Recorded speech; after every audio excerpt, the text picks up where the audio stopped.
Welcome to Escape Purgatory, a podcast where we rewatch Supernatural, then talk it through in the hopes that we can finally escape this show. Join us each week and leave comments on upcoming episodes, and together we can escape Supernatural Purgatory. Well, hello. Hello. How are you? Yeah, I'm alright. It's been a week, it's alright. Yes. So, as you may know, that we record generally like a week before episodes come out. Sometimes if we are on schedule, we record them a lot earlier, but we are behind on schedule. We've been having a little chit chat about the world right now. Usually, we don't usually bring this in, but like, I feel like I want to say something. Just know that you guys are valid. You know, we love you. Yeah. And if you need help, reach out for help. Yeah, I think that's it. And just, I don't know, take a break from the internet for 5 minutes, because honestly, yeah. So with that said, we will get into this episode. So take it away. So yeah, we're on, episode 12 of season 4. Wow, we're getting through these. And this episode is called Criss Angel is a Douchebag. I vaguely remember who Criss Angel is. And he seemed like a kind of like, I'm going to say, second-rate magician. I mean, yeah, like, I feel like you either knew David Blaine. Yeah. Or Criss Angel. I know who David Blaine is because he did that stupid thing in London where he was in a box. Do you remember this? He suspended himself in a Perspex box on Tower Bridge. And the British public, I think what the idea was he just needed to survive in the box, right? For like a week. For like a week or something, yeah. Yeah. He did all those kind of stunts. So like in New York, he stood in an ice block for like 2 days, something like that. I'd be interested to know if in New York people threw stuff at him like they did in London. Because I feel like people threw a lot of stuff at him in London because we're dicks. I'll be real with you.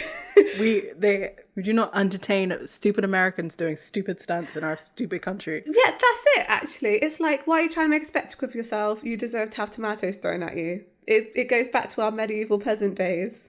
Yes. We will shame you by throwing tomatoes at you. I'm pretty sure that was it. I'm very sure. And I just wonder at the difference in treatment that he had in New York. I'm sure there's articles on it online. But yeah, magicians. There was something about this episode to me, and I think it's because they concentrated so much on the magicians. Yeah. I was like, oh yeah, this time in like TV, every single show had a magician episode. It's true, actually. Like Bones did one. Yeah. The Mentalist was basically an entire show of a magician.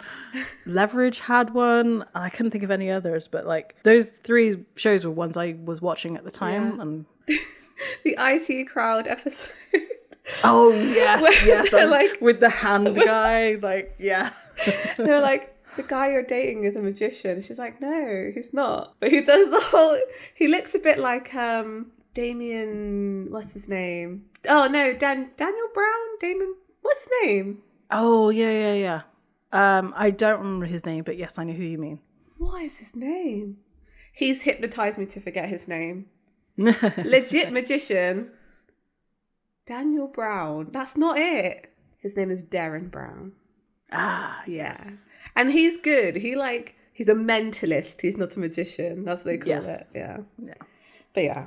I'm not a massive fan of magicians. I don't know why. They're entertaining, I guess. Like, there's nothing wrong with it. They're better than clowns. I don't know. As a scientist, I'm just like, yeah, but it's not interesting if you didn't tell me how you did it. Yes. And like, I mean, so I will say this. I prefer card tricks. Yes. Over like, the magic rings or like some of the tricks that Jay does in this. Yeah. This thing. Like the escapist stuff. I'm like, whatever. Also, because we have watched the Hidden Magician thing, I feel like I know how all of those are done because that's basically all of the tricks that he showed. Yes. Were like escape ones. So this episode, I mean, I liked it and I also didn't. I didn't because this was a filler episode. I did like it because it kind of made me really mad with some of the dialogue. There's some foreshadowing stuff in here that should not be happening in season 4. Yep. I mean, I was surprised at how much was in this episode. I really thought it was going to be more of a throwaway one, especially how it was structured. Like I said, they focused a lot on the magicians in this episode, and so it was. I guess it felt more important when Sam and Dean were on screen, because really they weren't in this episode. Not a whole lot, no. I wasn't expecting much after last week. I thought, we're just going to have another filler episode, but they just threw some stuff in here and I was like, oh my God, you said that. Okay, fine. I mean, yeah. All right, well, I guess we can jump on in. Yeah. So the recap was basically a lot of the psychic stuff and Alistair's introduction and things like that. And, it ended with a very dramatic back and forth between Ruby and Sam about, like, he's not doing that anymore. I said no. Yeah. Like, what are you not doing, Sam? Oh, my gosh. What is it? So we're on a street and we see that it's in Sioux City. Don't know where that is. But it's Magician Week or Magic Week. Yay. If we hadn't guessed it was going to be a magician episode, Criss Angel should have given that away. Yep. And then we're inside a bar and we meet this older man who's just sort of getting a drink, and he's messing with some playing cards, showing the bartender a trick. And there's a younger guy also at the bar who's like, well, he's not that much younger though, is he? He's not that much younger. He looks to be in like his 40s. Yeah, that's what I thought too. You're a washed up old man. It's like, okay. You're not far behind. Yeah. The guy is just like, his name's Vance, just ribbing on this old man doing a card trick. And then he basically ruins the trick for the bartender, pulls out the card from the magician's pocket, Jay's pocket, says, "Is this your card?" And the bartender's, "Oh, just leave the old guy alone." And, Jay looks kind of taken back by it. Yeah, it's like he was kind of almost not flirting with the bartender, but like she was showing an interest in what he was doing, and he was kind of enjoying showing her that. And then when she said that, he was like, "Oh yeah, I'm an old man." It was kind of sad. The card tricks were quite good. I don't know if the actor was the one doing the card tricks in this episode, because I feel like they always shot his hands separately. I don't think it was. There is a cut in this. Yeah. That was like, It's David Bowie and his balls all over again. Yeah. Keeping that one in. We then cut to a theatre and there's a guy on stage, like coming down on wires. As soon as I saw him, I was like, oh, it's David Tennant from Fright Night. It is! That is it! Oh, David Tennant. I remember watching that movie with you like all those years ago. Yeah. I just said the statement David Tennant is hot. I was going to say in that movie, but I don't even need to add that. Yeah. No. He's very attractive in that movie though. Watch it. If you're into goth guys, skinny goth guys, that movie's for you. And I mean, if you also like Colin Farrell too, because he's pretty good in that one. Colin Farrell is good in that movie. That is an underrated vampire movie. Yes, I guess because it's a remake, so people have like issues with remakes. But I was like, as soon as this magician whose name is Charlie, we're just naming all of our friends from the podcast in this. I know, they're all in this episode. Shout out to Charlie, shout out to Jay. So there's the old man that we saw at the beginning, whose name is Jay. Yeah. And there's two other people at his table, and they're like critiquing this clearly egotistical magician. Yeah. Who's like, the light must find me. The light must find me. They gave him a really douchey name. I was already going to say the word douche. So the younger magician is called Jeb Dexter. Yes. Yeah. The three older magicians are Jay, Charlie, and Vernon. Gosh, too many names, man. Yeah. But they're all important people in this episode, so we need to name them. That's true, yeah. So these three older guys, they're all magicians. I want to say musicians.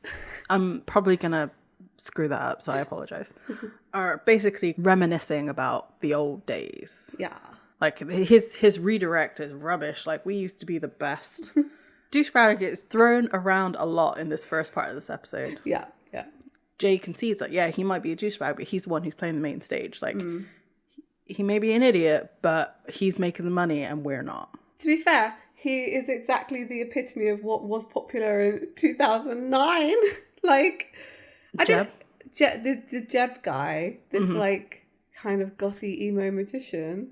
Yeah, I mean, that was Criss Angel. That was the only difference between the two, I think, is that Criss Angel had long hair. Yeah, he definitely did have long hair. I was thinking about that. And then Jay's like, okay, I'm going to do the Table of Death tonight. And Charlie's, his friend's like, no, that almost killed you the last time you did it. And that was 30 years ago. And Jay's just like, who cares? At least I'll make a headline. Yeah. So we know that Jay is not feeling too good about his situation right now. Someone called him old in a bar, and it's just an existential crisis. Yes. Yeah. Yeah. We then cut to later in that evening, and he's now on stage. And I have to say, his like satin peach shirt. Love it. Kind of living for it. Maybe he is taking his fashion guidance also from David Bowie, because he would wear that shirt. He would wear that shirt. Yeah. I was going to say it might need more ruffles on it, but no, I think it's just chef's kiss. Jay goes, so this is the problem with trying to describe this episode. We're going to be describing a lot of magic tricks, and I don't feel like describing magic tricks is all that interesting. No. Like, the magic in this episode is not that it's okay. Yeah. Yeah. So the Table of Death is being strapped down to and shackled into a table, and there's like a board of knives above him, and the whole idea is that the string gets set alight and it's gonna release the knives and it's gonna pierce his body and he has to get out. Yeah. This is escapism. Yeah. Right. As Jay and Charlie are setting up, I love this. Jay and Charlie are setting up the trick. We cut to Vance and his assistant, who's just like telling him, the show is soon, like don't get off and get drunk. And he's like, whatever. He's kind of like, he is also a douchebag. Yeah. And he's walking down the street and it cuts back to Jay and he's strapped to the table and he's struggling because they pull a curtain across and so you can see a silhouette. Then it cuts back and forth. And then as the knives fall to impact Jay, Vance falls to the ground and has like where Jay's wounds would be blood oozing. Yeah, it's cool. I mean, I don't. This sounds really bad. I become desensitized to murder because of Supernatural. I was like, that Vance guy was a douche. He kind of was. But I mean, he didn't deserve to die. But like, he was a douche. Yeah. Yeah. Okay. Fair. Oh dear. Yeah, he didn't. Being a douche does not equal death. Yeah, No. okay. No. Just, Though everybody who was a douche did die in this episode, so that's true. Like morally, yeah. Moral comeuppance, the karma. I guess this episode was making up for nobody dying in wishful thinking. Oh yeah, that's true. Yeah. Yeah. All the people that should have died in wishful thinking are dying now. Yeah. Yes. Yeah. We had to rebalance the cosmos. Exactly. So we get the title card, come back, Jeb Dexter, who, I'm just saying, they tried to go for a like edgy goth dude and just they slightly missed the mark on this. I don't know what it was about him. I feel like it was the hair that was wrong. Yeah, it was the wrong styling of the hair, right? Yeah. Like it wasn't quite long enough, but it wasn't quite short enough either. Like he was in that really weird in-between stage of like... I just feel like we have opinions on this as... I'm going to say I'm a reformed goth. Like, I dress in bright colours now, but will still take an umbrella to the seaside.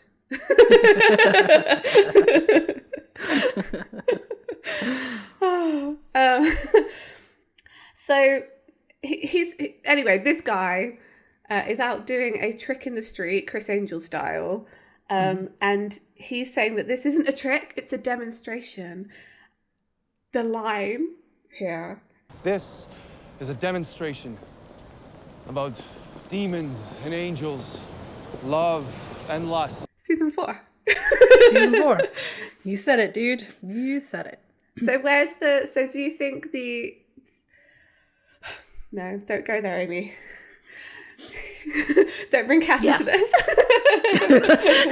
My answer is yes. It went angels, demons, love, lust. So like angels love, demons lust. okay, that fits with the theme. And then Dean even says here, like, what a douchebag.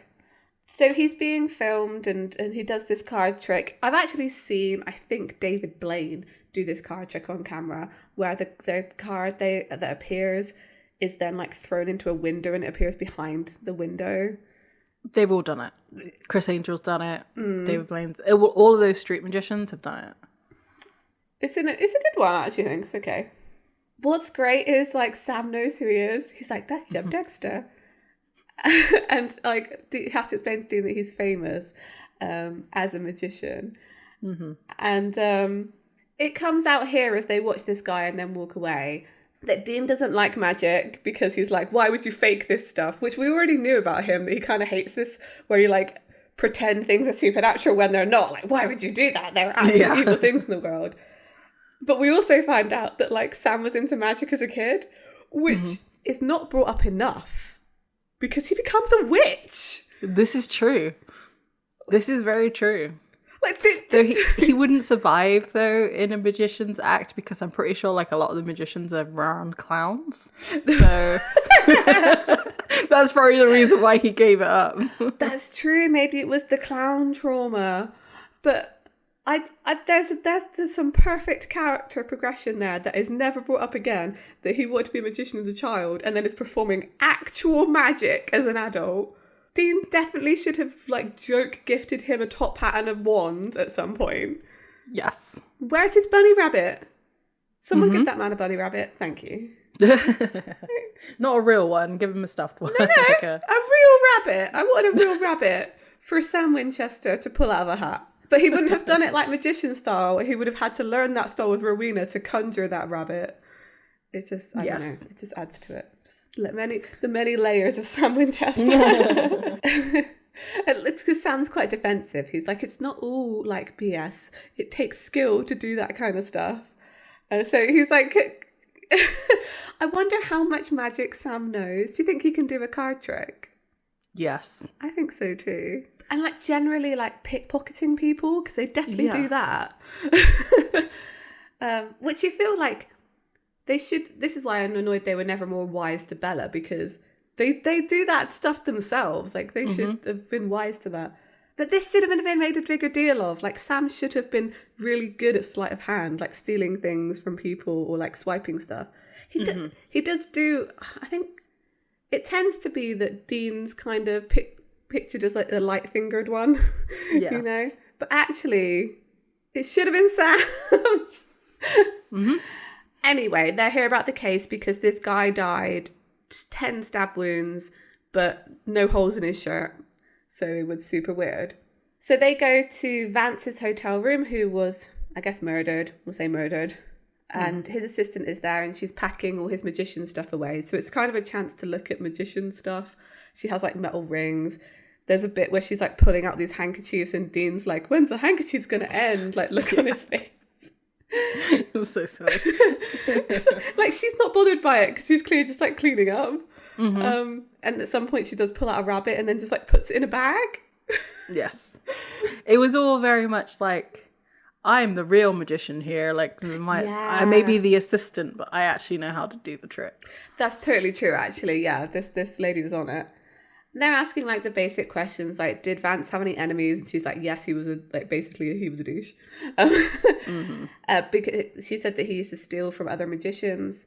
Dean's like, is that enough to get him killed? And she's like, well, you know, magicians take this kind of stuff very seriously, which is true, I think. And I'm pretty sure in all those shows you mentioned, pretty much the plot line is they were either revealing or stealing secrets, so they got murdered.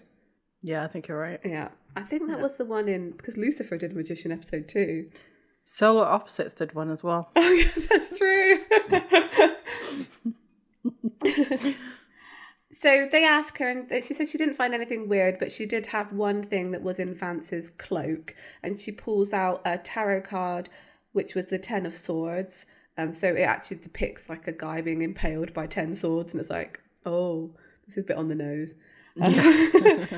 And she said it doesn't belong to Vance because he didn't do card tricks, and like Sam takes it from her. Again, like this does focus a lot on the magicians. So we cut to Jay, and he's practicing card tricks, And his friend Charlie comes in, like knocks on the door and asks like, how did you do the table of death? Like, it was impossible. And Jay's like, well, you know, I'd never give away my secrets. Charlie's trying to get more information out of him. It's clear they're like really good friends. Jay kind of is showing off some of his technique because he can do this thing now where he cuts the deck and is able to pull out 3 aces in one go, and said like, I've been trying to do that for years and I've never been able to do it. And during that conversation as well, he says that he's going to do a next like dangerous trick that's called the executioner. It's like table of death executioner. Like, I feel like, I guess the trick's in the name. Charlie asks if he's trying to get himself killed, and Jay said it's just a rope slip, but Charlie counters that Houdini wouldn't even try it. So it's like, ooh, very dangerous. Basically, Jay's worried about getting old and irrelevant. He says, let's not end up like this, Charlie. A couple old farts doing birthdays and bar mitzvahs. And Charlie says, well, it's, you know, it beats dying. And Jay says, like, does it? He really doesn't want to get, like, kind of old and forgotten, I think. That's the kind of theme of his, like, that's his storyline in this episode. I do want to say something on this. Yeah. I'm kind of bummed. Like, after I watched the episode, I was like, okay, whatever. But, like, I was kind of bummed and, like, realizing where I got the idea of, like, I didn't want to get older than 30. Yeah. It's because of stuff like this. So true. Like, the only show that I can really remember sort of celebrating old life and that got really big was Golden Girls. Yeah. Yeah, definitely. And, like, this storyline is of, like, you know, we're going to get old and, like, it sucks to being old and being old is the worst. It's like, actually, let's not put that message out there, because, you know, a lot of young people are going to be watching that and nobody then it's just like, can we not have more shows where it's like older people enjoying life? It's so true. In the same kind of way. And like the end of this episode, it doesn't resolve that at all. No. It's like, oh yeah, it does suck to be old, actually. Like that's the moral of this story. People, you're right. People turning 30, it becomes this whole deal. Like, oh, your life's over. It's all downhill from here. And like, I can honestly tell you, and I've definitely said this on the podcast before, I am way happier now than I ever was in my 20s. Like, me too. Right? Life's just better. Yes. You have your stuff together. You understand how things work. You actually feel like you kind of understand what's going on in the world. I mean, I know it's not true for everyone, but like generally you're in a better place than you were in your 20s. And I mean, even if you don't have your life together at 30, like, you know how to make your life feel more in control. Like, I feel like by the time you're 30, you understand yourself.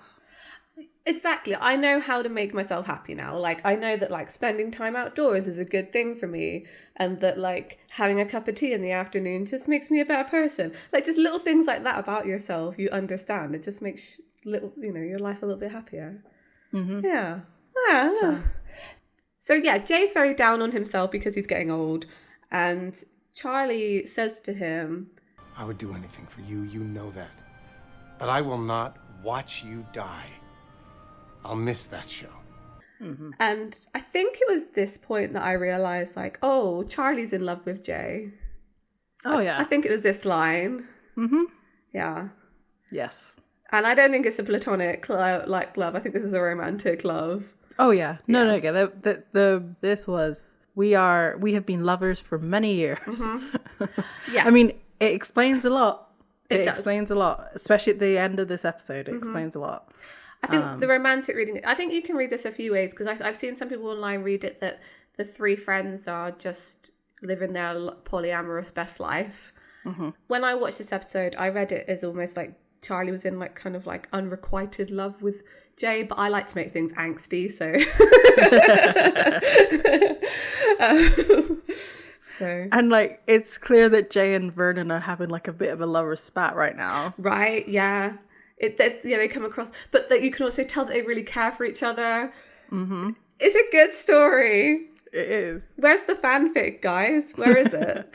Well, are there fanfics with 3 senior men out there? I believe there is. Yeah. I believe it. I believe that our listeners will link us one.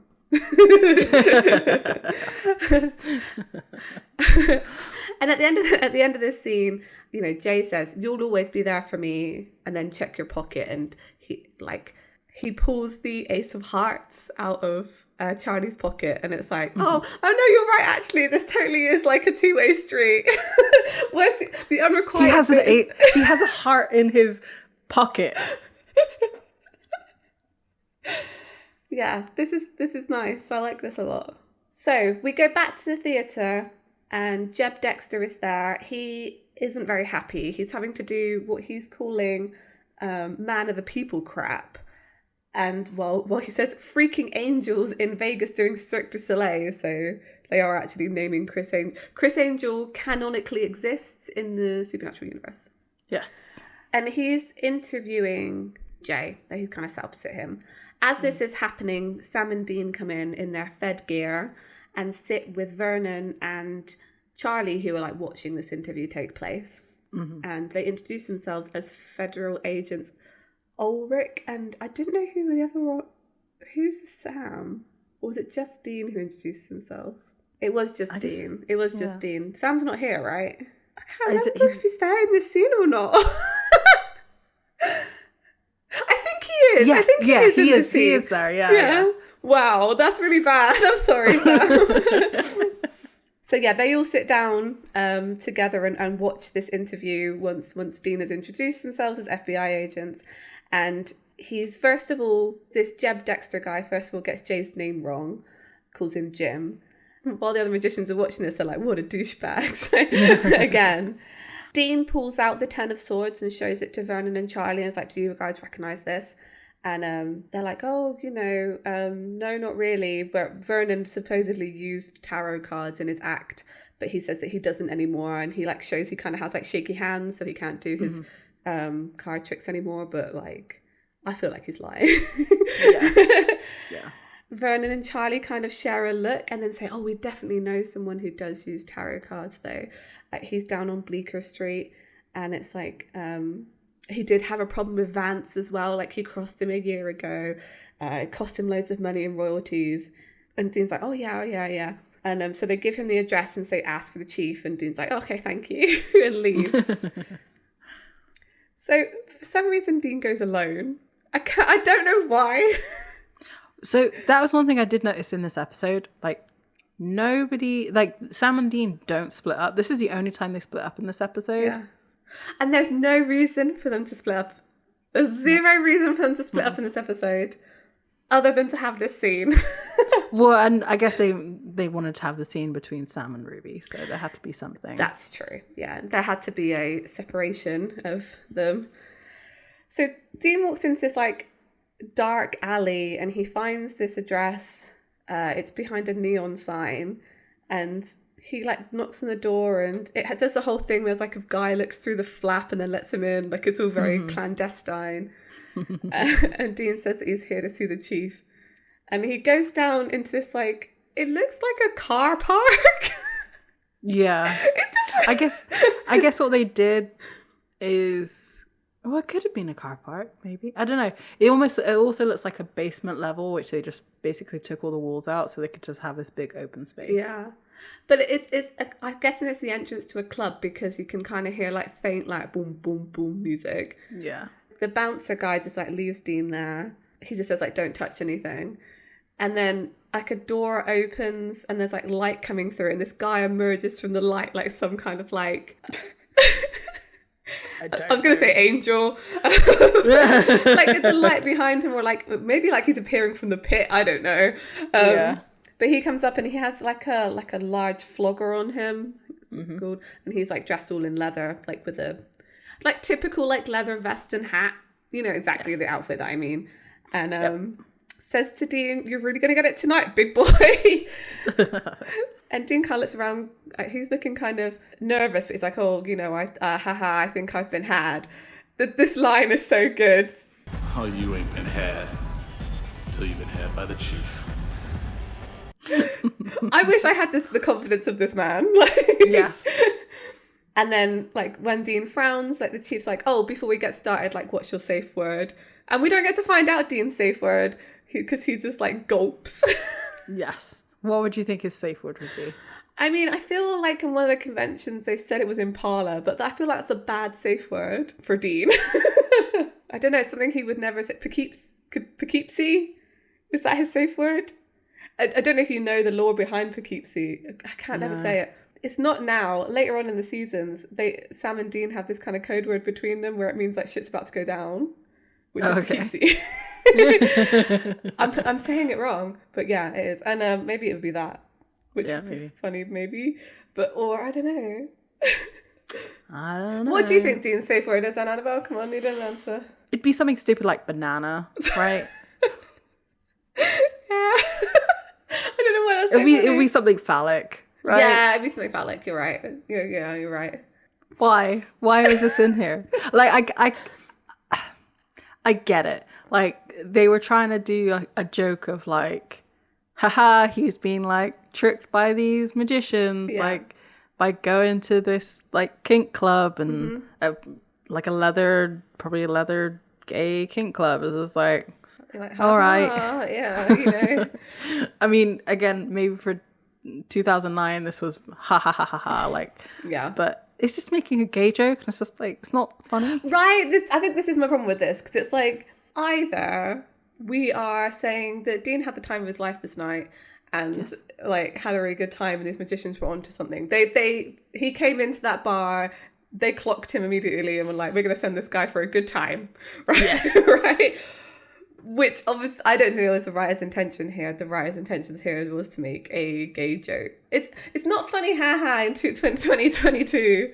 We don't see how Dean leaves this situation, or if he even does. I like to think that he did have a real fun time that night and discovered some things by himself that he maybe didn't already know.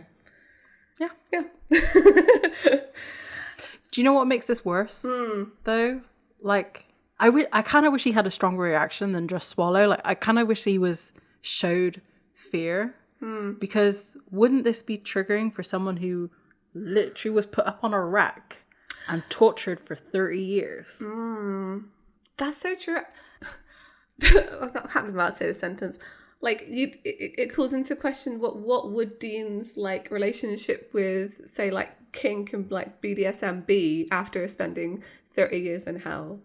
I think he will find the whole kink in like scene so bizarre. Yeah, I think he will find it so bizarre. Like, why would anyone do this to themselves because they want to do this to themselves? Kind of the way that he finds magicians difficult to understand. Yes. This is a very long. This is a very. They had to go to location, hire an actor to do a very drawn out gay joke, essentially. Yes. And it's like, why did you spend so much time and effort on this? For no real payoff. No. And I feel like the actual fan takeaway from this is, oh, okay, Dean. Yep, Dean's into that. Yeah. But yeah. Anyway, back at the motel room, Sam's having his own time because he's like on his laptop, and there's a knock on the door, and he looks through the like keyhole, and then just is like, oh, and then opens it, and Ruby's like, what a reaction. You would this I didn't quite understand. Why did he have such a negative reaction to her being there after Heaven and Hell? And like, this last time we saw her, she was like bleeding from her stomach and like not doing okay. Yeah, it feels like there's a scene missing between them, right? Because what they're wanting you to relate it to is what they showed in the recap, where she called him flabby and said that he was like not able to exorcise demons because of the thing that they weren't doing. I wonder what it could be. But then, yeah, you're right. The last time that he saw her, she was helping them out and like had been tortured for them. You think he'd be relieved to see her and that she's okay. Yeah. Especially because they're sleeping together. Yep. Ruby makes the best point this episode. The whole world's about to be engulfed in hellfire, and you're in Magic Town, USA. Like, why are you guys doing a filler episode? Just drawing attention. Yeah, exactly. So Sam says, you got something against magic? And Ruby's like, ha ha ha, would be real funny, but 34 seals have been broken. That's over halfway. And I'm like, we can do math. Yeah. The angels are losing. Every day is one day closer. And if someone doesn't do something soon, and that someone is Sam. Sam is frustrated too, because he's like, well, I don't know where the seals are. I don't know anything about them. How am I supposed to stop this? No one tells me anything. Yeah. Which, valid. And Ruby says, like, well, you can quit dicking around The bigger fish, Sam, if the seals are being broken, you might want to go after the one doing the breaking. So she's trying to get him back on target of going after Lilith, which she's kind of stopped doing for reasons that I'm not sure of. I guess because of we don't know it, but the demon blood thing. And he kind of promised Dean he wouldn't do it anymore. I guess because the angels haven't said anything about going after Lilith, right? Because it does feel like Dean's a little bit in charge of what's going on of the narrative right now. Like, he's the one who's telling Sam not to, do anything with the psychic stuff. I don't feel like Dean's mentioned Lilith, and I wonder if it's because he's afraid of her. I mean, possibly. Especially after, yellow fever. Yeah, and Alistair too, right? Mm-hmm. Alistair's lurking around, and that might be an avoidance thing for Dean, because, clearly Alistair's working with Lilith, or at least adjacent to her. I kind of feel like Alistair's kind of a free agent, but... I get to torture people? Sign me up. Exactly, right? A bit like a mercenary. Ruby's saying, killing Lilith would be like cutting the head off a snake, and Sam's the only one who can stop her. And Sam's like, well, it's not the psychic stuff I've got a problem with, it's the other thing, Why are you being so evasive, Sam? They really have been drawing this out of the last few episodes. What could they be talking about? Yeah. Because they're like, oh, it's not the powers that he's talking about now. There's something else going on. And I think you would initially think it's sex with Ruby. Yeah, you're right. Because the way they're talking around it, and also the scene at the end when he gets in her car, looks very much like a different situation you would get into someone's car like that. Just the way it's shot and where he leans into the window. I think they're trying to make out that the thing that's keeping his demon powers going it's her. Charging his batteries. She's... Yeah, exactly. It's like when... don't some athletes they don't have sex before a big game because they're more focused or whatever? It's the opposite of that. Yeah. Again, with the way Ruby's talking about it, she says this would all be so much easier if you just admit to yourself that you like it. That feeling that it gives you. So and yeah, okay, because obviously on a rewatch we know what they're talking about. Yeah. I completely discounted the fact that people don't know what they're talking about, and you're absolutely right. Yep, right. You're absolutely right. Yeah. Sam says I don't know what you're talking about, and Ruby goes to leave, and as she leaves she says, it's simple. Lucifer rises, the apocalypse starts. You think you have demons on your hands now. People are going to die, Sam. Oceans of people.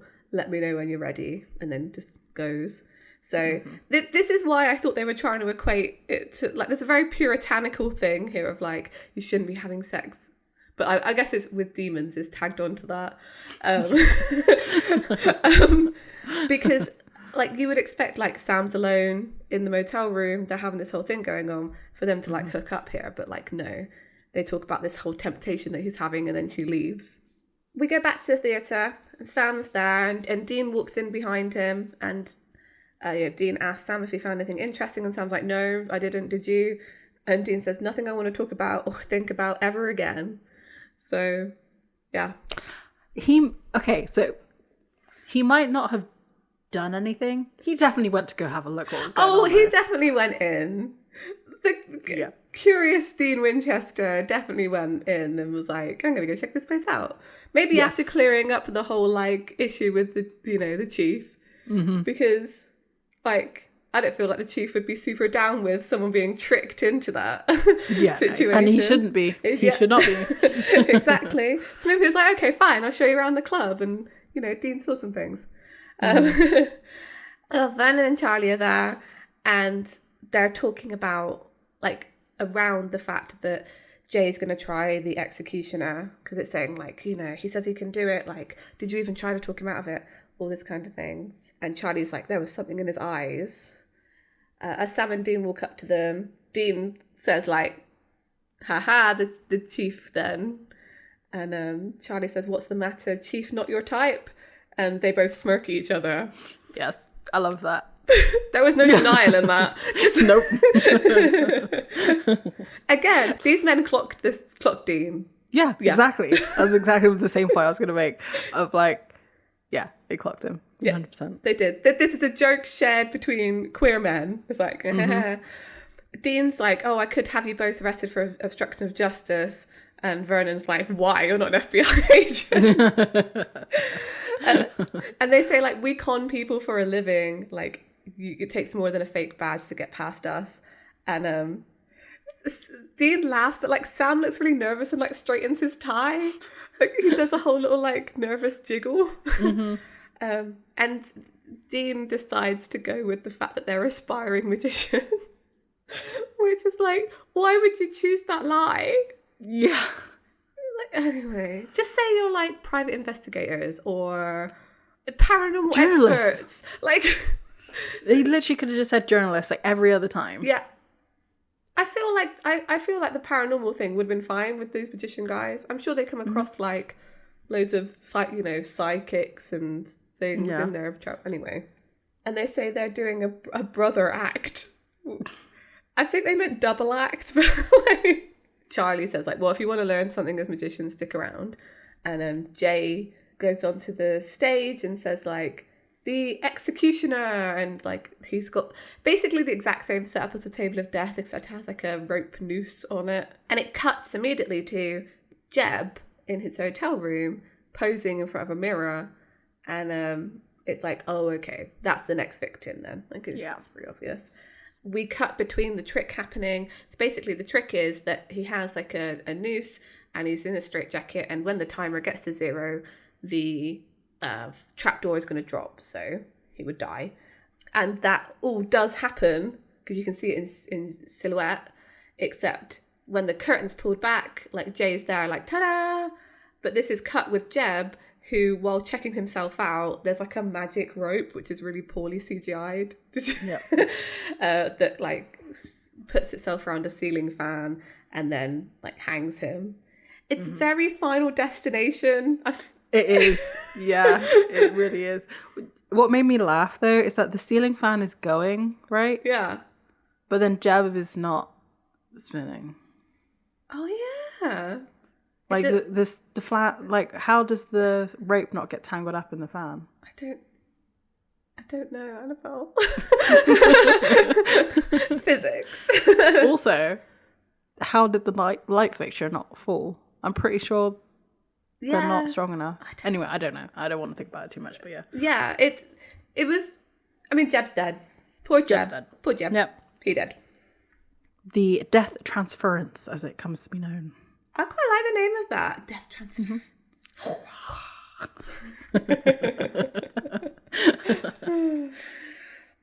So we're now in a hotel room, and I will say that this may spur on a little bit of a 15-20 rant.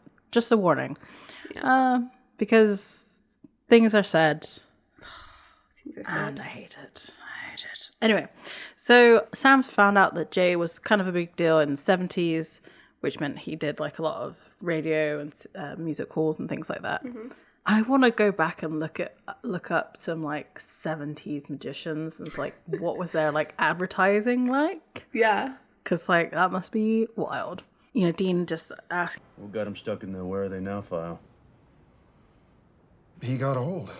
This whole thing with him like escaping all of these dangerous tricks is just a sort of stage comeback. And then Sam pulls out, you know, some kind of spell work that's a death transference, as we just said. Yeah. I mean, he knows he's a witch. Yeah, exactly. He's the real magician. Yeah. They're trying to figure out how the tarot cards mix in with all. They're basically working through the case. Yeah. Like, I feel like in this episode, the scenes in between are just to get back to the magicians. Yeah. Rather than like Sam and Dean going through like what they want to go through. And then so Dean says, I hope I die before I get old. Whole thing seems brutal, don't it?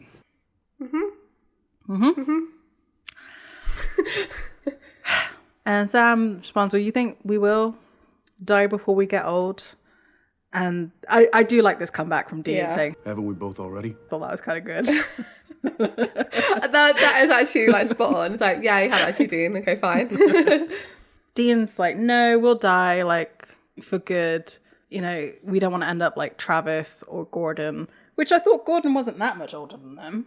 I would say 50. Gordon? Yeah. Really? Yeah. Like I don't think Sterling 50. Brown looks that old. Oh, I'm sorry, Sterling Brown. Not. I think not because he looks in his 50s. It's like the way he treats them, like they're almost like younger sons almost. The way he kind of talks down to them and stuff just gives an air of that he has like quite a few years on them. I thought he was in his mid-30s, to be fair. Like, because I feel like within the hunter community, the more you know, like about a certain subject, Yeah. you can be condescending. I don't know why. I don't know. Maybe I'm being a bit unfair. I thought he was maybe like John's age, like so early 40s. Then that would be mid 40s. How old was John? Yeah. I don't know. You notice they don't mention John here. Yeah, that's true. That's true. I mean, they bring up Bobby. Dean says, yeah, that's a poster child for growing up old gracefully. I mean, leave Bobby out of this. Not doing too bad, let's be real. People like him. Yeah. People come to him for information. He's very knowledgeable, and like, Bobby's doing all right for himself. Leave him alone. Yeah, if you wanted a reference of someone who maybe wasn't doing as well, I mean, Rufus is a similar age as Bobby, and he's living alone and drinking a lot. So basically, Dean and Sam need better role models. And then he says, you know, what kind of Kool-Aid have you been drinking, man? Sammy, it ends bloody or sad. That's just the life. I can't do this today. Like, ugh. Like, okay, no, I got to stop here, right? Okay, so look. First of all, I think Dean's comment about like, haven't we both already died, is kind of telling on the fact that I think ever since he died and Sam died, he feels like they're living on borrowed time. Mm-hmm. So maybe it doesn't matter if they die next week because they've already lived more life than they were supposed to in the first place.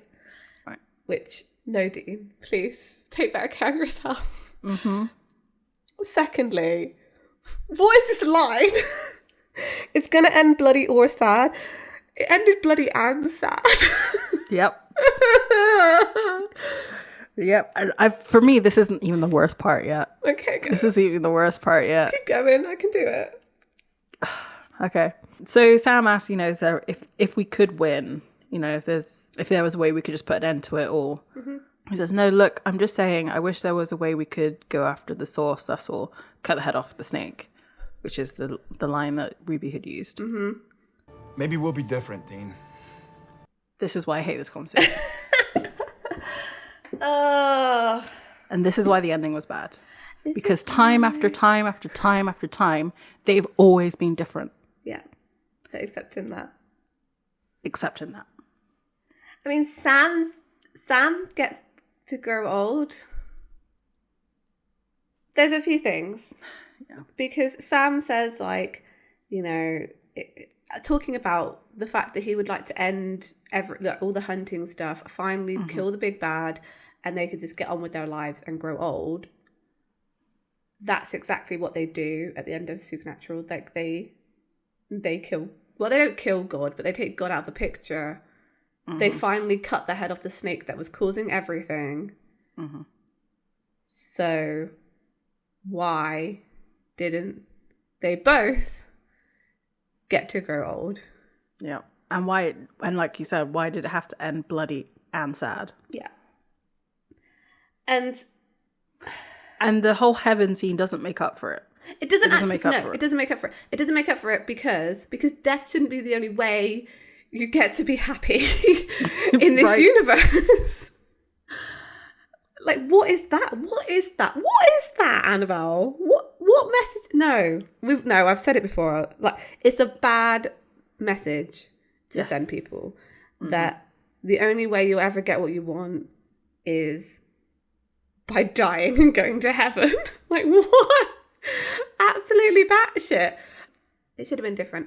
The thing is, it's really frustrating because Dean is just correct. he's correct with the trajectory of his life. And like we all make predictions on where our life is going to be, but that's kind of fine if they're positives, but you shouldn't be working towards negatives in your life. That's very true.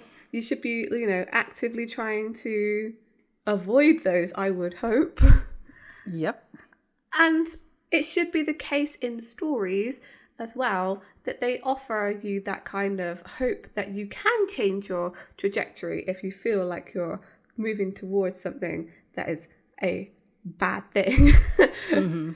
And not just that, oh, wow, the inevitability of death. That's not why I watch TV. Nope. And that is what we got for 1520. And in this episode, I actually watched this in disbelief. I was like, I can't believe they're having this conversation. And I feel like this is rehashed in a later episode, and I can't remember which one. I'm sure Sam brings this up again, like, do you think we're going to get out of this alive kind of thing? This is probably brought up a lot, to be fair. Like, and it's normally Sam saying it, like, do you think we're going to get out of this? And Dean saying no. This is controversial. It would have even been better if they had managed to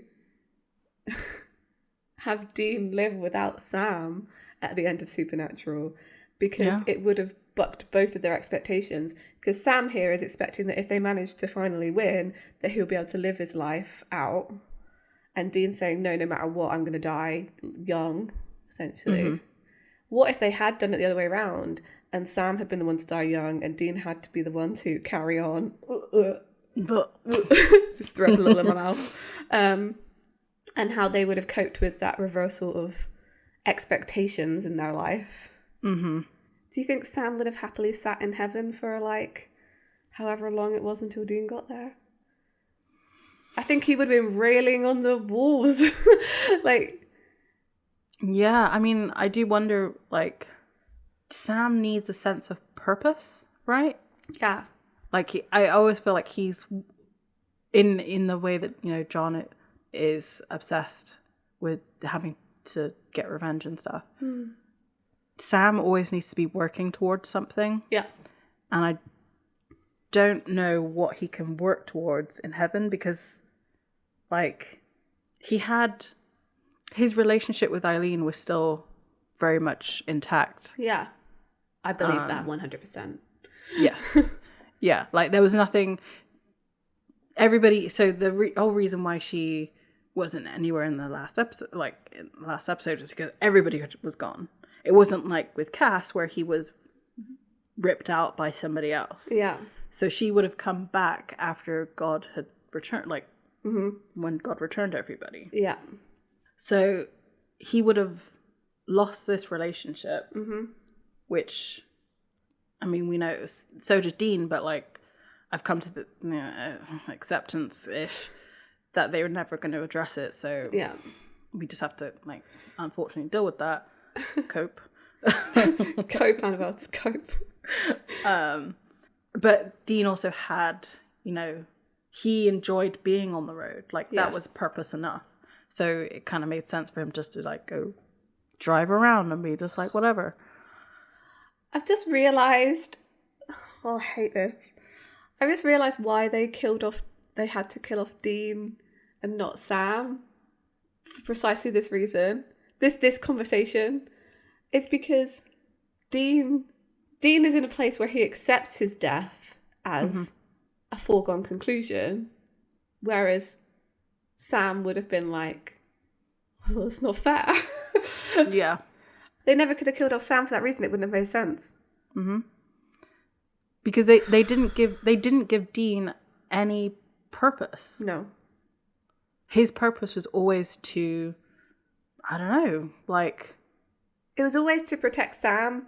And so because he was the one that then died first, he was like, well, Sam's going to be okay now. Fulfilled my life's purpose.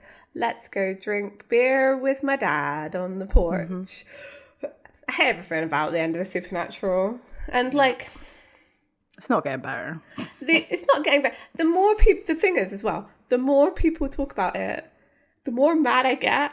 So, sorry. But yeah, this scene was It's just sad, actually. Yeah. It's just to watch it now and you think, oh, well, you all guessed exactly where you're going, so what's the point in the next 11 years, I guess? Yeah, I know. It's like, oh, you did grow from this point, but then you completely regressed in one episode. Yeah. It's sad times. It is sad time. Yeah, sad times. Yeah. Oh, well, it's fine because 1520 didn't happen, so... That's true. It's not the final ending.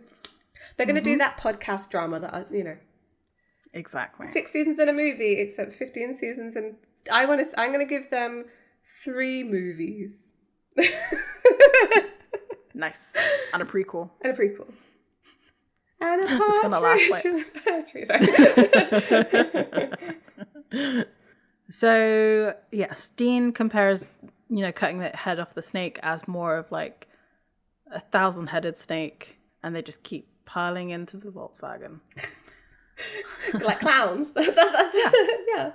Which is probably why Sam let it go. Yeah. I don't want to be thinking about no clowns. Dean's obviously had enough of the conversation because he says, well, why don't you go track down Jay and see what you can dig up. Dean will dig up about the tarot cards, which feels like it's the wrong way round, but okay. Okay. Like you would think that Sam would do the tarot cards, but... I don't know. Dean's already been like tricked by these magicians. Now it's Sam's turn. Yeah, I guess. Yeah. So they basically work through the case at this point. It's very sort of generic case working stuff because they find out that Jeb is dead and that he was hanging from the ceiling fan. Dean did a sleight of hand and managed to get the tarot card off of Jeb, and it's the Hanged Man this time. Mm-hmm. All very on the nose. They never really explain how the magic works in this one, but whatever, I'll let it go. Death transference. No, but I'm talking about... There's no, like, hex bags. There's no, like, spell casting. It's just like, I have a magic deck of cards. I guess the cards are the hex bags, right? Yeah, I guess so. I guess so. Jay got away from Sam. Then they follow him up to his hotel room. And this was the moment that I realized it was a Robert Singer episode because they did the Scooby-Doo look around the corner again. They did! I love it, though. I'm gonna give Bob Singer that one because actually that's top tier, like, wind sync. There's a bit, they come around the corner and then they both look down the corridor, like they come out of it and look down the corridor together and then back at the door. It's beautiful. Mm-hmm. Yes. You would think that one would look the other way. Nope. Like, so they both look away from the camera. Yep. And then back. But it's like, what corridors are, long and have two ends. Bi-directional. Yeah. So it was like, okay. They obviously kicked down the door. Yeah. Because, of course they would. They haven't learned their lesson. They don't ever learn that lesson. Nope. And they train, like, they put their guns on Jay and, like, start yelling at him about magic and stuff. And Jay's like, well, magic isn't real. Like, it's all tricks. Like, what are you talking about? And then they inform him that Jeb is dead and he was found hung. Yeah. Right after you slip the noose. Yeah. They tie up Jay, like, in a chair. I do like this shot. I will say that. I do like this shot. But as soon as they did that, I was like, really? Really? You tied a magician around his torso? With his hands not showing. Like, what are you thinking? So they Sam and Dean are basically arguing, like, oh, do you really think it's him? Like, or could it be somebody else? And as they're having this conversation, the camera's, like, swinging around them. So you see Jay on the chair, then you come around and you see them in the back wall. The camera comes back around and the chair is empty. I loved it so much. That was a good shot. Yeah. You did a good job, Robert Singer. Well done. Yeah. It kind of reminded me of season 2, episode 1, where they had Dean come in and out of the shots. I like that. That's really good. And they assume that he went out of the door. I don't know why you would assume that, but they both run out of the door and then Jay, like, sneakily comes out of the closet, which I wonder if that's like a nudge to, like, this episode generally. They should have split up here. Like, clearly one of them should have stayed in the apartment, like, look out the fire escape or whatever. Like, Yeah. Why did they both... Anyway, whatever. I don't know. They're down in the like hotel lobby area, and Jay comes down the stairs. Police officers arrive, and Jay then runs down the stairs and says, "It's them. They're the ones who came into my room," and they get arrested. There's not a big deal made of them being arrested in this episode. And I guess, like, once they fingerprint them, sure they must have fingerprinted them and be like, these are dead guys. Mm-hmm. But, like, nothing is ever said about it, so... Nope. We cut to the backstage of a theatre, and Jay is kind of freaked out. He's telling Charlie all about what happened and said, like, they said my act is killing people, that I was using real magic and all this kind of stuff. And Charlie's like, nah, that's just crazy. Jay says, like, well, I can do things now, though. Like, my magician skills have improved and the cards. And again, Charlie's just dismissing his, like, worries and stuff. It's too much. Like, Jay's like, you know, this Jeb guy was hanged the same night I performed the executioner. Like, it's a massive coincidence. And Charlie realises that he's starting to believe what Sam and Dean were saying. And Charlie said just hypes him up. And it's like, you know, you sold out this house tonight. Back in the day, you were incredible. Like, you were the best I've ever seen. Now you've got it back. Like, I don't know how, but it doesn't matter. Just to see you at the top of your game again, it makes me feel young. And Charlie goes on to say... Is that not him just saying, like, I'm in love with who you are right now? Yeah. Like, this is the speech where I realised that Charlie was doing all of this. Because he just wants to see Jay happy. Like, that's the only reason why. He could see that his friend, partner, lover was really struggling with the fact that he was kind of washed up and clearly, I mean, Jay even says in this episode that he like wanted to end his life. Yeah. And Charlie's literally trying to like give him a sense of purpose and like save him. It's a bit messed up way to do it, you know, murdering people.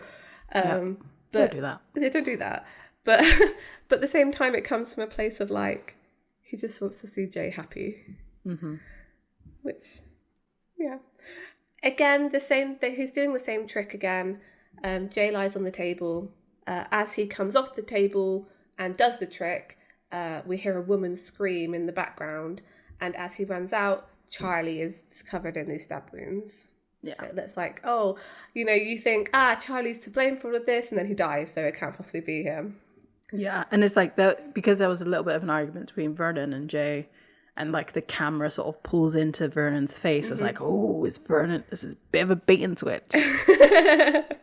Definitely, like, yeah, it's a good way of covering it up. So Sam and Dean appear in the hotel lobby again, and Jay's dropped the charges against them, so they're free to go. And Jay's explaining like who Charlie was to him, like that they were kids when they first met, and he was cheating at cards, but Charlie like got him out of all the like trouble that was causing. He says, I would have been dead at the age of 20 if it wasn't for him. He was more than my friend. He was my brother. So we've obviously zoned into the romantic connotations of this episode between these magicians. Yes. I think it's very telling that in this episode, Jay refers to Charlie as his brother when we know that's not their relationship. That's not their relationship at all. No. And I would just like you to remember that when another character says that they're like their brother. I'm not talking about Sam and Dean either. That's just no, because they are your brothers. But yeah, there are no other brotherly relationships in this show apart from Sam and Dean. Exactly. My brain's thinking now. I'm like, wait, tick, tick, tick, tick. No, I don't think so. I mean, the only other one is Adam, but like. Oh yeah, that's true. Nobody Adam cares is their about literal brother. See, I forgot he existed.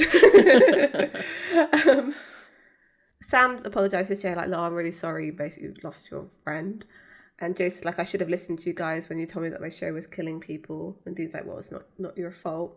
And Jay wants to now help them find out who did this to Charlie because, you know. Sam makes a connection between Vernon and said, like, were they getting along? And apparently they were having kind of like, Jay said like they butted heads, but like Vernon couldn't ever do something like this because, you know, they're in a relationship. Also lovers. Exactly. And then Jay even says, like, you better be really sure about that because Vernon's all I've got left. You know, if this is him. The line Dean says here to explain why it might be Vernon he says, See, the thing about real magic is it's a whole lot like crack. People do surprising things once they get a taste of it. it's actually kind of spot on for Supernatural. Like, it's addictive. Power is addictive in Supernatural. The same with Sam and the demon blood and all of that. Like, the power is the problem, which I'm guessing is the point they were trying to make with this episode, that maybe like fame and power is addictive, but it doesn't really work. Like, that moral doesn't come across if that's supposed to be it. Yeah, no, the only thing I got from this episode is like, don't get old. Yeah, like, oh, you want to spend eternity with your family? Okay. You know, like, why is that a bad thing?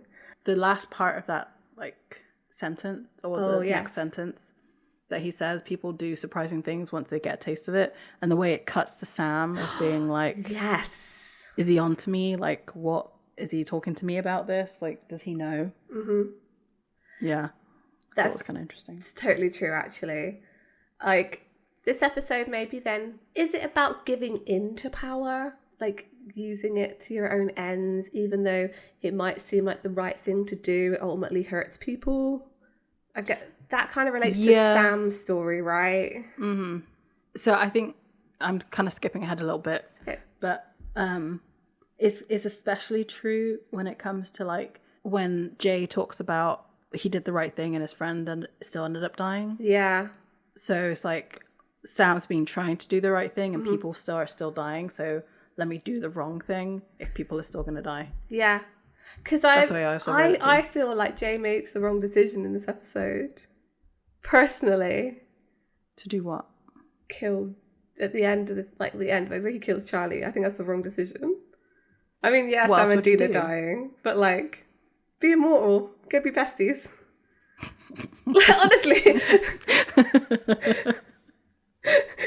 We know that there's always a price to pay, though, isn't there? What price is that? Eternal youth? See, that was one thing that really didn't really make sense in this episode. Like, what was the consequence? Because I guess the thing is that 2 more people had to die for Vernon and Jay to become. Because nobody that's only died. Implied. Yeah, that's only implied that has happened. The only people that died were so, like, Jay could become famous, right? Mm-hmm. And then pretty much at the end, he's like, well, I'll quit all of that. We'll just be immortal together. And I guess the thing is they're saying, well, you'll be tempted again to use magic and more people might die. But that's a very big maybe. Yeah. Anyway. No. we're getting really far ahead with it. But. So we cut to Vernon's hotel room and he leaves after getting a phone call. Clearly Jay has rung him because he says, oh, something I want to tell you. And Sam and Dean break in and they say like, wow, like this guy has a lot of stuff. And Sam says, well, he's been on the road his whole life. Probably everything he owns is in this room. And I'm like, oh, what's that? It's just them, isn't it? You know? Yeah, it's just them. They look around and as they do, we see Vernon appear at the theatre and he's saying to Jay that he's managed to get the headliner gig for him.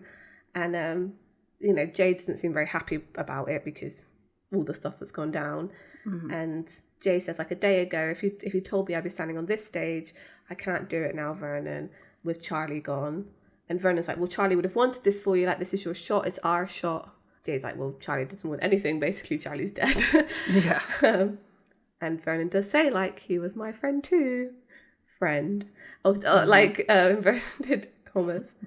Jay accuses Vernon of killing him. Vernon looks really shocked and like, what on earth is going on? Like, confronts him about this. And basically Jay's saying, like, you used me, you used my act to like make it big again, killed Charlie, all this kind of stuff. So it's harsh. We see Sam and Dean back in Vernon's hotel room and he finds a bunch of like old posters. And on one of them, he holds up and says, oh, does this look like anyone we know? Something we haven't mentioned in this episode is that Charlie has quite a large birthmark above his eyebrow And this magician in the poster has the same birthmark. They're like, oh, it's Charlie. We cut back to Vernon and Jay, and that same young man they've seen on the poster appears with the same birthmark, except he's like 30 now. Yeah. Ooh, it's all very convoluted. It's all very like a magician show. Hey. Yep. So Charlie confirms that it's really him. And How the hell? God, you forget what it feels like to be young. It's amazing. so apparently he's about 28. I don't know how you feel 28. I didn't feel 28 when I was 28. I don't feel like I'm 31 at 31, but there you go. Tell me about it. I'm going to be 32 soon, and I'm like, oh, I don't know how I feel. Just trying to exist, man. Yeah. I kind of tuned out this whole conversation, to be fair. It was just like, it's good to be young with me. It's kind of important, though. There is something said in this, because he says he's been around as long as Barnum. So I'm guessing that's, I don't know Barnum, but that's 1800s, right? And then he says that Barnum gave him a grimoire, which is real. And where this book is, what this book is never mentioned again. But I wonder if it's supposed to be the same grimoire that Rowena's after later on in the series. Yeah. Yeah. Huh. That would have been a cool tie-in, but it's just a grimoire. Yeah. I'm glad you picked that up, because I was just like, whatever. I was like, blah, blah, blah. Let's be young. Yeah. But yeah, you're right. It's basically, other than that, it's just like, oh yeah, young. Being young is so hip and cool. Yes. And I want you guys to be young with me forever. He pulls out his tarot cards, and Vernon tries to go for them, because of course Vernon did the tarot card stuff. And he says, no, I wouldn't touch them. They're still radioactive. And questions his morals. Like, you killed those people. And Charlie says, well, you were humiliated by those punks. A washed up old man who couldn't defend himself. I hate all these old people references. Like, ugh.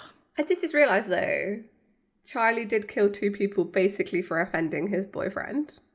He didn't actually need to kill them to do the tricks, because the last trick that he did, he just immortalized, that's not a word, himself. Mm-hmm. But nobody else died, as far as we know. So there was no need to actually kill people in order to do those tricks. Mm-hmm. That implies he was just like, how dare you be rude to my lover? Basically, yeah. Which, no, not defensible. I'm in a weird murdery mood today. I'm just saying, like, if you insulted my husband, you would have to fight me. I'm sorry, but it's true. And I'm scrappy. Come at me, bro. Yeah. I'll do some death transference magic on you. Yeah. He used his powers to give you a gift, and, you wanted it. I saw it in your eyes. And he then also convinces Jay and says, you were ready to kill yourself. I saved your life. Yeah. Vernon was not aware of this. So the line that Charlie says here is the one I was like, oh yeah, no, they're polyamorous, 100%. Mm-hmm. I was there for you, like I've always been. Like I'll always be. Come with me, both of you. You think the first time around was good, the second time's even better. This is kind of into what Dean is thinking about magic. Yeah. It's clear that this isn't the first time that he's made himself younger. Well, Barnum would be also another indication that this is like, he's done it twice in 100 years by the sound of it? I think so, yeah. It's obviously still grows old, but then when he gets to a certain point, he can just reset the clock. Mm-hmm. And also, he's never made this offer before. Mm-hmm. But then again, I've never had friends like the two of you before. Oh, come on. Oh, come on. This was gay and I love it. Yes, I loved it too. Jay wants to know what the consequences are for keeping themselves immortal. Yeah. Charlie really doesn't answer it. He just says, I don't want to come back alone. Yeah. And start all over. And they really should have answered that here, because it comes across as like, we don't actually need to kill anybody, I feel. Mm-hmm. And you're thinking like, well, what harm? Yes, he's killed 2 people. But like, I'm like, maybe they could have just carried on doing magic. Magic in this show has been shown to be really tainted, though, so far, that there is no good magic at the moment, really, in Supernatural. So, fine, whatever. Mm-hmm. Also, right now, it's demons that give the power to magicians or that's true. Witches. Yeah. So, this isn't without a price. Yeah. But we don't know who their, like, demon master is. Yeah, they could be selling their souls, I guess, for more power. We don't know. We don't know because we're not told. Yeah. Vernon is all, like, hooked on it. I guess, I mean, he has the shakes. He doesn't give a medical condition, but his hand shakes. So, of course, like, it seems appealing. The three of us together, vital and alive, forever. Look, they just want to have young people sex, okay? Yes, they did. That's the takeaway from this conversation. Well, at least Charlie does. Yes, he does. Dee and Sam interrupt this. This line from Dean. I ain't Gutenberg and this ain't Cocoon. I love that. I love it. It's immortality, a neat trick. I'm guessing Charlie doesn't understand magic. That's what I'm gathering from this. What, like, is that which type of magic? Like witchcraft. Okay. Because he says it's not a trick, it's magic. And there's just something about that it's just like... I just thought he was playing on the fact that they were magicians. Me too, yeah. Yeah, it's probably more that than anything. And then there's a noose, and Dean gets captured by the noose. Sam shoots at Charlie, and he catches it in his mouth. Quite cool. And he's like, oh, hey, I wanted to always do that trick. Sam gets thrown up onto the, like, table of death. Charlie's just like, leave me alone. Leave me and my friends alone. I mean, he does say that, like, I'm going to give it all up. I'll give it all up. Yeah. You know? This will be the last time, I promise. Which sounds very, like, addiction-ish language from, like, and pop culture. I don't know if that's actually what people say with an addiction. He's also saying it to Sam, who at the moment is in the throes of an addiction. Not that we know that yet, but he's saying this to Sam. So I think Sam's more inclined not to believe him because he's already thinking, well, I'm not planning to give up my power thing. Yeah, that's true. And then just as the sword table's gonna come in on Sam, we see that Charlie has like a stomach wound, and Jay has gotten the right card into Charlie's pocket and then stabbed himself in the stomach. Sad times. And he dies. Okay, yeah, fine. He dies from a stab wound to the stomach very quickly, just saying. Well, maybe it's because he's died so many times, and so his death is quick. Okay, fine. I don't know. No, I'm taking it. Yeah. And then Charlie says, Jay, you picked these strangers over me. Which is just interesting. Like, did he though? Or did he choose, like, other people's lives? Because, I don't know. I don't know. I feel very conflicted about this. And I don't know. I think it's maybe because I know they just want them all to be together, happy forever. you just want a happy ending. I want a happy ending for these men. So the final scene of this episode, we're in a bar and Jay is there, like, sadly sort of flipping cards and drinking. And Dean walks in and says, like, they want to thank him for what he did. And Jay's like, I killed my best friend yesterday and you want to thank me? It's like, yeah. And Sam asks where Vernon is, and Vernon's gone because Jay murdered the other person in this relationship. So, yeah, he left. Dean says, like, Charlie was never going to give up what he was doing. You did the right thing. And Jay says, well, are you sure about that? You know, Charlie was like my brother. He says it again. And now he's dead because I did the right thing. Like, he offered me a gift and I threw it back in his face, and now I have to spend the rest of my life old and alone. So what's right about that? And then he leaves his cards behind. So he's giving up his life of magic. Dean turns to Sam and says, well, you know, I don't know about you, but I could go for a beer. And Sam's like, I'm going to leave. I'm going to go for a walk. It's a really sad ending for Jay. Like, and so this kind of reinforces the fact that, like, they are a love no, they're not a love triangle.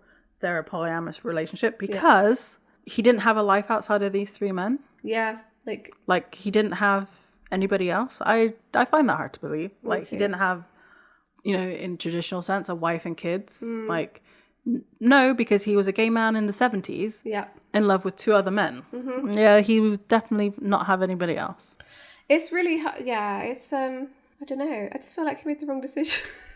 I'm like, no, look, I feel like Charlie was ready to give up the magic, or at least try giving up the magic, for these two other men, and Vernon was on board, and then Jay made the decision for all of them. And yes, Sam and Dean were getting murdered, but like, if they hadn't been so gung-ho about going after this guy and maybe trying to understand his motives, they wouldn't have been being murdered. I don't know why I'm defending this murder. Well, so the thing is, the thing is, you know, they usually see the black and grey in situation, the grey in a black and white situation. Yeah. That usually gets turned off when somebody gets killed.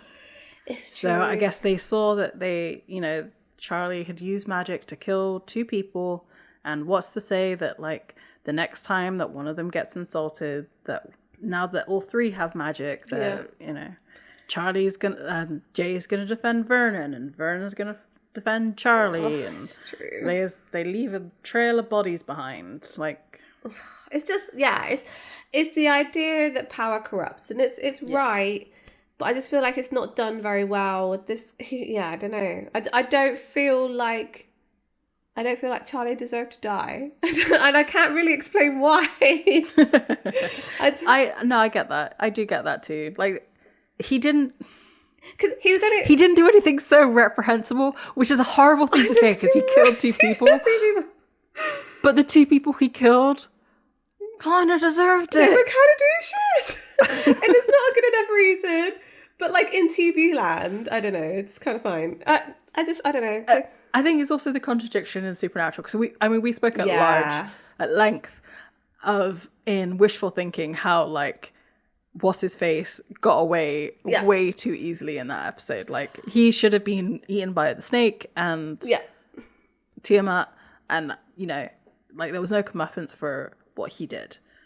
Yeah, and he did terrible things. And it feels a little extreme that Charlie, who just wants to live forever with his besties, could they not have, like, gets killed? Demanded, you know, couldn't they have demanded him hand over the grimoire that gives him his power instead? Like, that would have been a suitable punishment, I feel. Mm-hmm. Anyway, whatever, it happened. Sad times for magicians. So yeah, Sam's gonna go take a walk, and he rocks up to Ruby's car and, like, leans in her window in a suggestive manner, I feel, and says, "Okay, I'm in."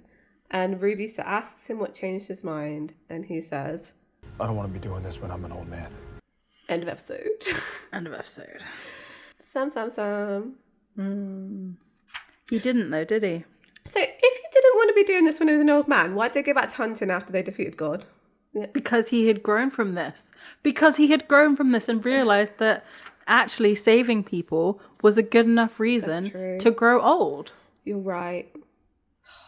And then when Dean died, he just gave up.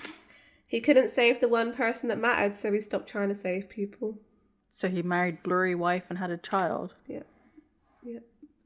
Look, the finale's bad. Finale bad, this episode okay. This is a solid okay episode. It's not that great.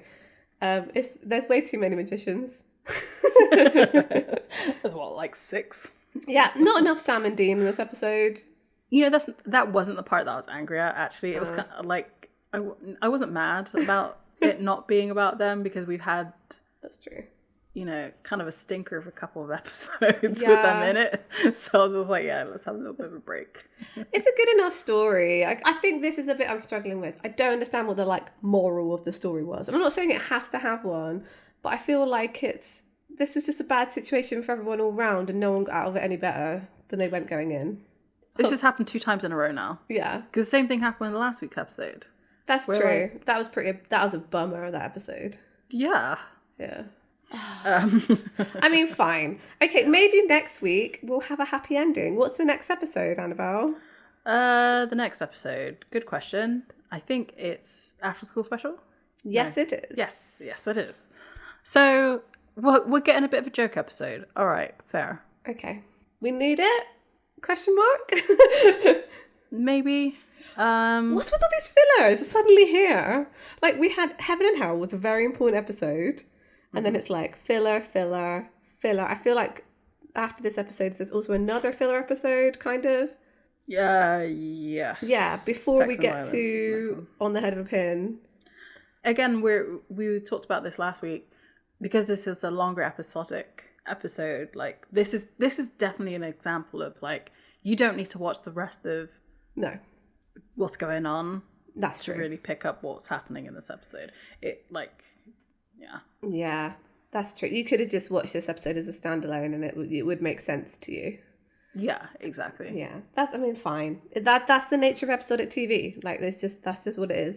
So, yeah, I don't mind this one. I liked it better than last week. Actually, definitely. I feel like the storyline was better, and there were some comedic moments in there, like the looks Sam and Dean give to each other are just good all round. And also, like, the whole, like, oh, it was humans all along. It's just like, whatever. Oh, yeah. It's kind of a bit of a big eye roll. Whereas, like, at least this is, like, it's basic. It's a nice little play on magicians being witches. Like, okay, yeah, fair. Exactly. I appreciate it. It was fine. And I'm looking forward to next week. I feel like After School Special is quite a good episode. Although I'm complaining it's a filler episode, I feel like it's okay. I'm just looking forward to the outfits, to be fair. Hey! Those running shorts.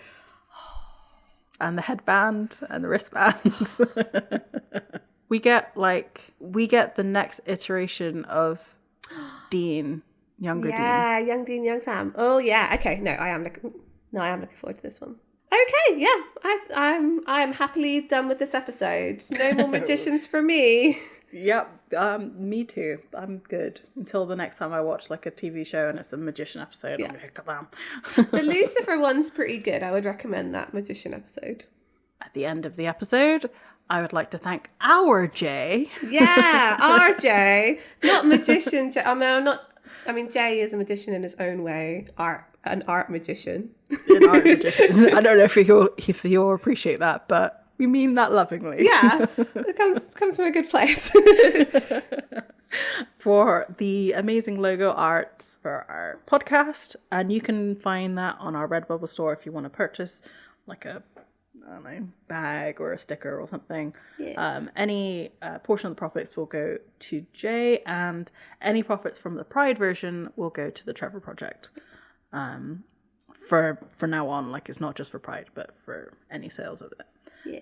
You can also find us all over social media. We are Escaping Purgatory Podcast and Escaping Podcast on Twitter. So yeah, come say hi on Tumblr, Instagram, Facebook. Send us your magician fan fiction. Thank you. Yes. And the AU where Sam is a magician. Yeah. Who becomes a witch. Yeah, but he wears a top hat and cape. Like, top hat and cape. Yes. Yeah. So this week, we went to a magic show, but we accidentally ended up at a private kink club. I'm not sure how that happened. We had a good time. And so next week, hopefully we can find our way out. Bye. Bye.